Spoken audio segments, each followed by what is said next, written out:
Hello mga beshi, for today's Caridad serye, come with me in my workplace for a day. So ayan, dumating na ako sa parking lot. Tapos malayo yung parking lot sa main building, kaya yun, naglakad-lakad muna si Inday.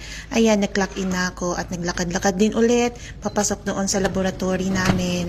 Bago ang lahat, safety first, kaya nagsund ako ng lab coat, ng gloves, at saka yung face shield ko. O, diba?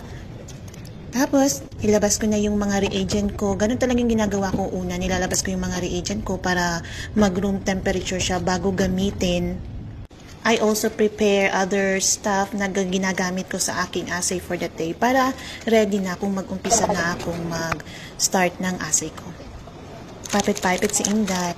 Uy, lunch break na. Ang bilis naman. Yan ang favorite ko sa buong araw. Lunch break. Yum, yum, yum. Saging muna ngayon para char-char.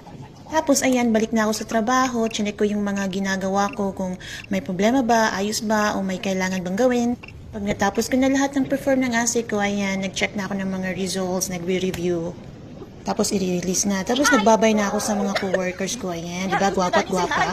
Ayan, clock out na ako pa uwi, at saka naglalakad doon sa sakyan. Ayun, pauwi na ang Inday, pagoda. O siya na, sige. Next time ulit. Love, love. Bye-bye.